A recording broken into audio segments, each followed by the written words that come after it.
Hi there! Do you know carykh? It's a YouTube channel with about 6,000 times more subscribers than me. Well, on one of his channels anyway.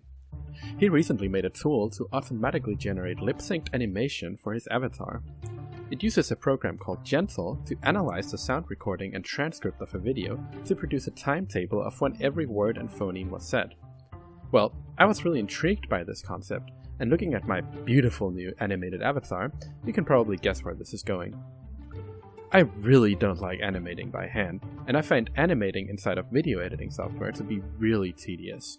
So for my previous videos, I decided to create a slideshow, which I could then export as a video to retain all the animations. By far the most time-consuming part of that process was meticulously aligning every slide of the slideshow to the correct part of the video. So seeing Cary's new tool in action, I was inspired to create a tool which could automatically align the slides of my slideshow to my transcript, also using Gentle. And since I also get the phoneme data, I thought it would be quite a waste not to have an animated avatar in there as well, courtesy of my wonderful girlfriend Camilla. So in this video, I'm going to be explaining some of the features of my new program and how it allows me to create videos while focusing on the interesting parts and still produce videos of acceptable quality. My tool is called Magic Video Tool. I decided to create this in C# since that's a language I'm very comfortable with. To create a video, I need to feed it 3 things: an annotated transcript, a voiceover recording, and a slideshow video with exactly 2 seconds between each slide. The first thing that happens is that the transcript is cleaned up, so the aforementioned annotations are taken out. This clean transcript is sent along with the voice recording to a program called Gentle by Lower Quality.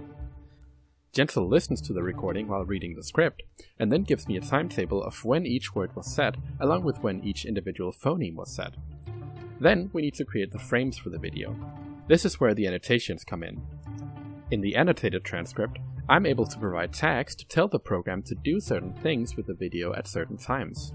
For example, this tag tells the program to go to the next slide, sort of like pressing the right arrow key when presenting a slideshow. This tag tells the video to go to some B-roll footage, like this.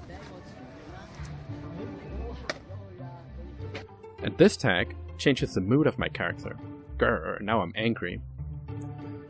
Even though these tags aren't spoken, I can infer the timing of them based on how Gentle times the surrounding words. For any given frame, I can then figure out which mood the avatar is in.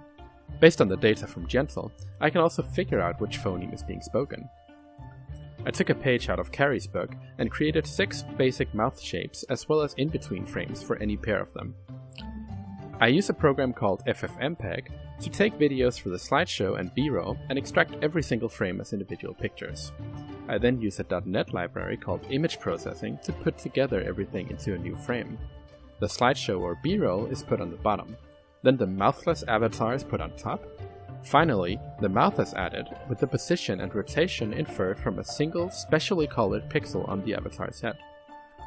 I render every single frame as its own picture, and then use FFmpeg to put it all back together, but not before creating the soundtrack. You see, I can also specify tags to change the background music or play sound effects. B-roll might also have sound effect that needs to be included.